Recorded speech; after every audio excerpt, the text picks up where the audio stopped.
Cada año, millones de musulmanes viajan a la Meca para realizar el Hajj, un viaje de purificación espiritual que culmina con un beso a la Piedra Negra, una piedra que muchos musulmanes consideran poseedora de habilidades mágicas. Sin embargo, tras el encuentro de un noble con la piedra sagrada, ocurrió un evento mágico. ¿Qué suceso serio le aconteció a la piedra sagrada? ¿Cuál es su origen? ¿Por qué es tan importante esta reliquia para los musulmanes? Millones de musulmanes hacen peregrinaciones a la Kaaba, ubicada en la Meca, en Arabia Saudita. La Kaaba es una edificación rectangular de granito que mide aproximadamente 15 metros de alto, 10,7 metros de ancho y 12 metros de largo. Está cubierta por fuera con kiswa, una seda bordada con hilo de oro, y en el lado sureste del edificio se puede ver una puerta de oro puro. El suelo está hecho de mármol y piedra caliza, y dentro hay 3 pilares. La piedra negra yace a 1,5 metros sobre el suelo en la esquina sureste del edificio. Los musulmanes creen que el profeta Mahoma besó una vez la piedra, por lo que esperan visitar la Kaaba y besar la piedra negra al menos una vez en sus vidas. La imposición de barricadas alrededor de la Kaaba por parte del rey Salmán en años recientes ha tenido un profundo impacto en los musulmanes. Si bien las barricadas se implementaron con la intención de garantizar la seguridad y el control de multitudes, alteraron inadvertidamente la proximidad tradicional que los peregrinos tenían hacia la estructura sagrada. Este cambio ha provocado respuestas emocionales entre los peregrinos, quienes durante generaciones han buscado conectar físicamente con la Kaaba durante sus oraciones. La acción del rey Salman al instalar barricadas alrededor de la Kaaba ha generado dudas entre los religiosos, cuestionando la necesidad detrás de esta decisión. Algunos expresan preocupaciones, preguntándose por qué se consideran esenciales estas medidas de seguridad en el sitio más sagrado del Islam. Los creyentes buscan comprensión, ya que las barricadas aparentemente perturban la conexión tradicional e íntima con esta estructura venerada.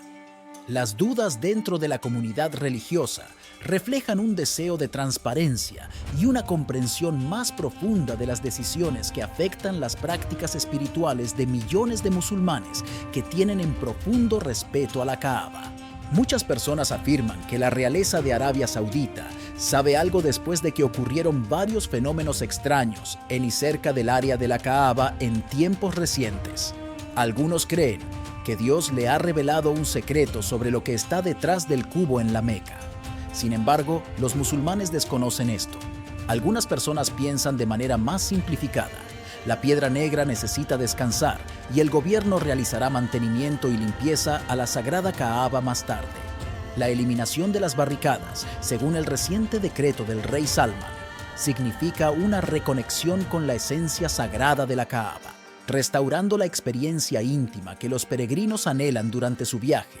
Les permite tocar y sentir la venerada estructura, realzando el significado espiritual de su peregrinación. Sin embargo, lo más aterrador de todo esto es lo que sucedió después de la remoción de las barricadas. Al principio, la piedra brillaba intensamente, pero su color cambió. Por un breve momento, la piedra pareció más pequeña y su color casi se tornó rojo, rojo como la sangre. Para los antiguos zoroastrianos, seguidores de la religión zoroastriana, una antigua fe monoteísta fundada por Zoroastro, también conocido como Zaratustra, en el antiguo Irán, alrededor del siglo VI a.C., el rojo simbolizaba la guerra. ¿Es esto una señal de Jesucristo? Mientras aún presenciamos guerras y conflictos frecuentes, ¿vendrá Él a salvarnos de este ciclo interminable de sufrimiento? De acuerdo con una tradición musulmana, tocar la piedra negra es una forma de pedir perdón por los pecados. ¿Cuál es el origen de la piedra negra? Según la tradición islámica, la piedra negra, conocida como al-Hajar al-Aswad, tiene un significado sagrado.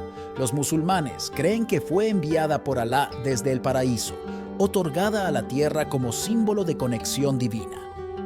Situada en la esquina sureste de la Kaaba, marca el punto de inicio del ritual de Tawaf, ritual donde los peregrinos caminan alrededor de la Kaaba 7 veces en sentido contrario a las agujas del reloj durante el Hajj y Umrah. Los peregrinos la reverencian como un símbolo profundo de fe, tocándola o besándola durante la circunvalación de la Kaaba. El origen celestial de la piedra negra resuena profundamente en la espiritualidad islámica, significando un vínculo tangible entre el reino terrenal y las bendiciones divinas del paraíso.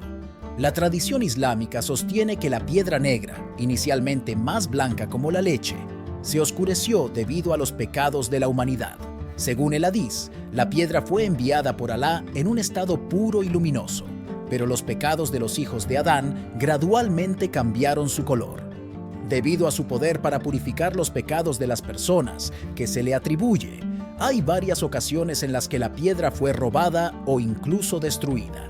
Jesucristo, cuyo poder es ilimitado, es un faro eterno de esperanza para millones de cristianos en todo el mundo.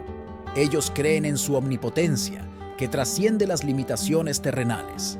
Su autoridad sin límites es evidente en las narrativas bíblicas donde sana a los enfermos, calma las tormentas y resucita a los muertos. La resurrección representa su poder sin igual, conquistando la muerte misma. En oración, los creyentes se maravillan de su poder ilimitado, encontrando fuerza, consuelo y redención. Jesús sigue siendo una fuente inquebrantable de inspiración, guiando a los fieles con su amor transformador y sin límites. El más fuerte rival de Jesucristo, el Anticristo, está profetizado para aparecer cuando llegue el fin de los tiempos. Pero, ¿qué pasaría si te dijera que el Anticristo ya está entre las personas en el mundo, esperando extraviar la tierra, sacudir la fe de los religiosos y llevarlos al infierno? Jesucristo nos advierte sobre el Anticristo, su polo opuesto y último adversario según la tradición cristiana. Se profetiza que gobernará terriblemente antes del juicio final. El nombre Anticristo apareció originalmente en las cartas de Juan, y los manuscritos medievales tienen un relato detallado de la vida y el gobierno del Anticristo durante casi 2 milenios, atribuido a varios individuos y grupos. Las expresiones anticristo y precursor del anticristo han sido objeto de fuertes críticas. La idea cristiana del anticristo se basa en enseñanzas judías, especialmente en el libro de Daniel de la Biblia, escrito alrededor del año 167 a.C. Daniel predijo que vendría un último perseguidor que hablaría en contra de Dios, perseguiría a los seguidores de Dios y trataría de cambiar las reglas y las costumbres. Los expertos creen que Daniel se refería al gobernante helenístico de Palestina en ese momento, llamado Antíoco IV Epífanes, quien intentó acabar con el judaísmo. Los primeros cristianos lo relacionaron con los emperadores romanos, especialmente con Nerón. Los 4 libros del Nuevo Testamento que alimentaron la creencia cristiana en el Anticristo fueron las 2 primeras epístolas de Juan, la Revelación a Juan, y la segunda carta de Pablo a los tesalonicenses. La primera epístola de Juan diferenciaba entre el anticristo futuro y los muchos anticristos presentes en el mundo. Esto les permitía llamar anticristos a sus contemporáneos sin tener que identificar a un individuo específico como el anticristo. Sin embargo, también esperaban la llegada de un gran anticristo único. La revelación a Juan se refiere a esta figura como la bestia del abismo, y la bestia del mar es el relato más detallado de su aparición. En 2 de Tesalonicenses 2 del 1 al 12 se le llama el hombre del pecado y el hijo de perdición. Él vendrá en un momento de apostasía general. Engañará a la gente con señales y maravillas, se sentará en el templo de Dios y afirmará ser Dios mismo. Finalmente, será derrotado por Jesús, quien lo destruirá con el espíritu de su boca y el resplandor de su venida. Dado que incluso 2 de Tesalonicenses es escaso en detalles sobre la persona del anticristo y la naturaleza de su reinado, una sucesión de comentaristas bíblicos y escritores apocalípticos seudónimos desde la época de los padres de la Iglesia y la Edad Media temprana comenzaron a proporcionar las características faltantes. Su trabajo fue integrado en un breve tratado en el siglo X por un monje de Lorena, Azzo de Montier-Ender. En una carta a la reina Gerberga de Francia, la Carta de Hado se convirtió en la obra de referencia medieval estándar sobre el Anticristo. En el siglo XIII, fue parcialmente suplantado por varios capítulos sobre el anticristo en el extremadamente popular manual de Hugh Green, Compendium Theologicum Veritatis. Aunque era más ordenado, el relato de Green difería solo en detalles menores. La visión medieval del anticristo, comunicada por Azzo, Green y una serie de otros escritores, se basaba en el principio de que el anticristo es la parodia opuesta de Cristo en todo. Anticristo significa literalmente opuesto a Cristo.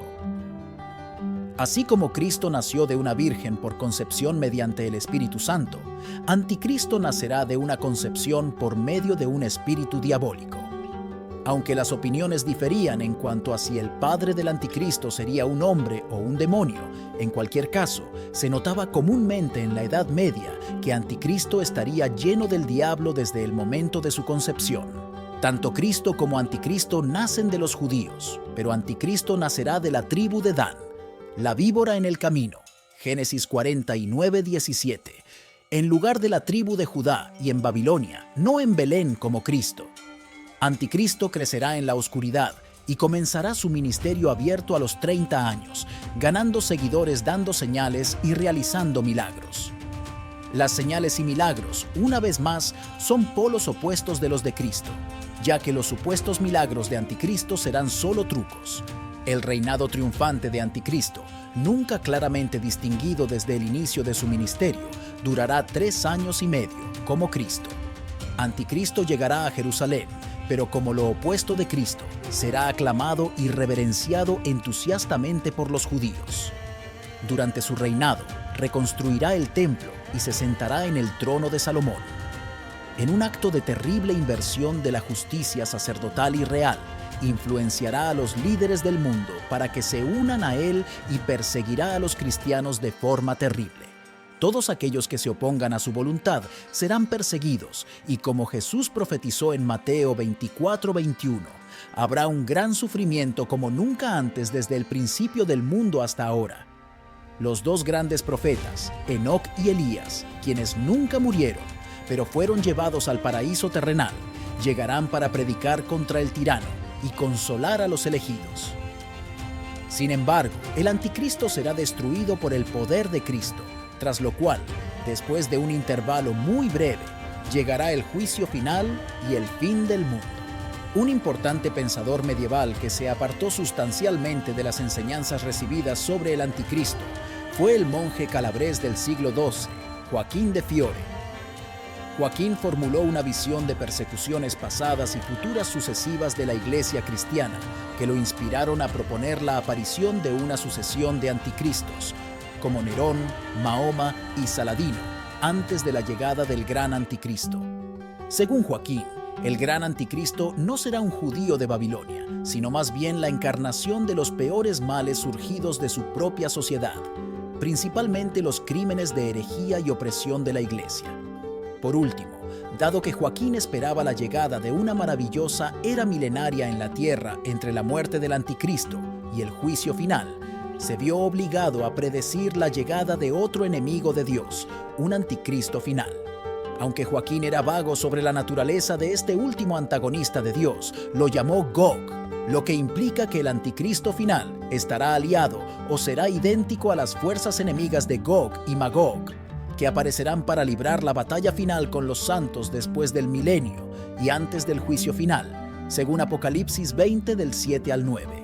La expectativa del reinado inminente del anticristo en la Edad Media tardía alentó la creencia entre muchos de que sus precursores ya estaban ascendiendo, o incluso que el anticristo mismo había llegado en la persona de un gobernante o papa dado.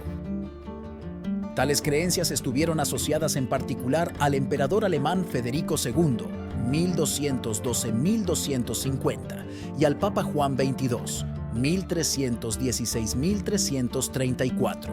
La tendencia a identificar a un gobernante contemporáneo odiado como el anticristo, en algunos casos, sobrevivió a la Edad Media. El zar ruso Pedro el Grande, 1689-1725, por ejemplo, fue llamado anticristo por sus opositores, los viejos creyentes. Incluso en el siglo XX, Algunos comentaristas identificaron a Benito Mussolini como el anticristo debido a su intento de revivir el Imperio Romano. Sin embargo, a partir del siglo XVI, el enfoque en el anticristo como un individuo temible que llega o ya existe se dio paso a la percepción del anticristo como un cuerpo colectivo de mal. Algunos teólogos medievales respaldaron esta posición en teoría, pero Martín Lutero la hizo tangible y popular al insistir en que la institución del papado, en lugar de cualquier papa específico, era el anticristo. Los protestantes modernos han definido tradicionalmente al anticristo como todo lo que se opone o niega el señorío de Cristo, mientras que la idea de un individuo como el anticristo ganó apoyo entre algunos cristianos evangélicos y conservadores en el siglo XX. Los católicos romanos tienen menos probabilidades de identificar al anticristo como una persona específica que aparecerá en el futuro. La cultura popular moderna contiene ecos de la tradición medieval del anticristo, como en La semilla del diablo, 1968, y La profecía, 1976 y 2006, y sus secuelas. El mito de que las tarjetas de crédito y los códigos de barras electrónicos de repente marcan a las personas inocentes con el signo del anticristo, el número 666, Apocalipsis 13:18. Refleja en cierta medida la noción del anticristo como una organización diabólica.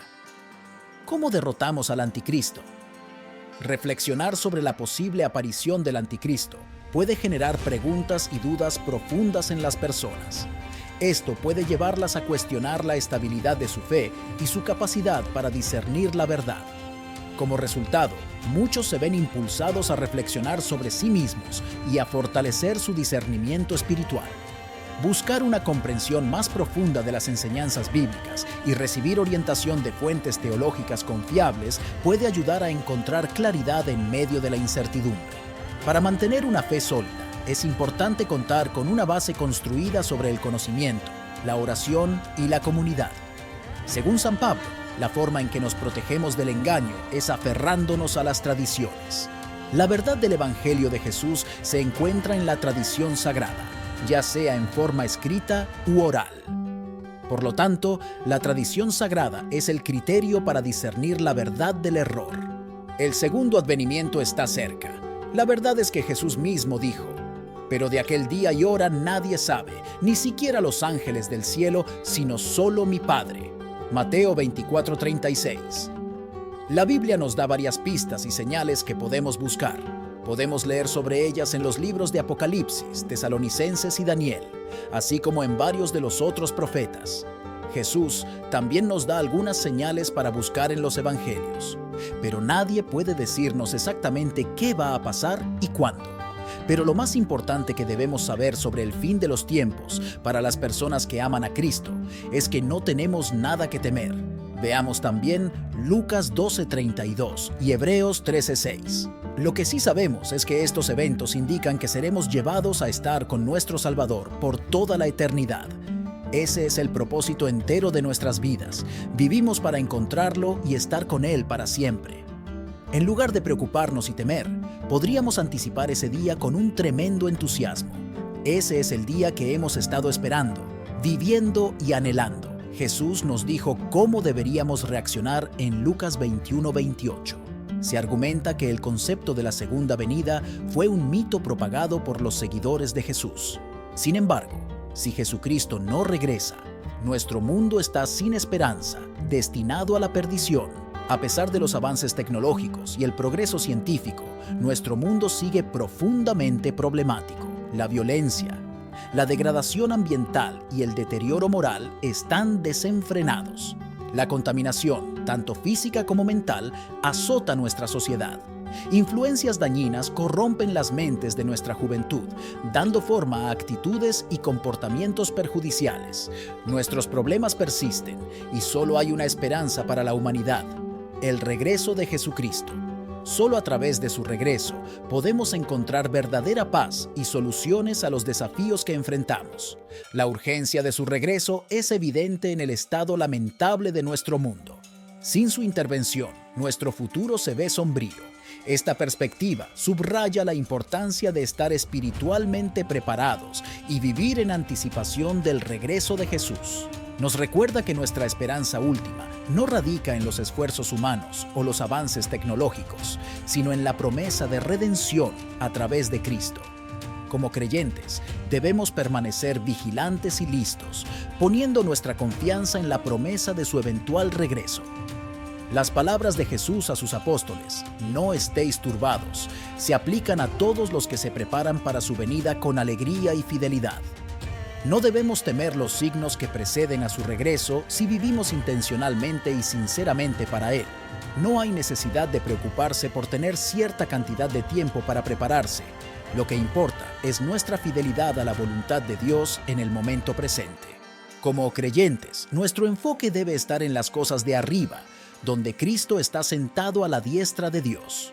Nuestro objetivo último es estar con Él por toda la eternidad, purificados por la esperanza que tenemos en Él. Esta esperanza alimenta nuestro deseo de encontrarnos con nuestro amado Salvador, guiando nuestras vidas y dando forma a nuestras prioridades.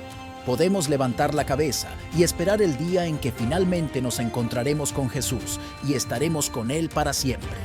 Gracias por acompañarnos. Te invito a suscribirte, darle me gusta y dejar tus pensamientos en la caja de comentarios. Hasta la próxima y que Dios te bendiga.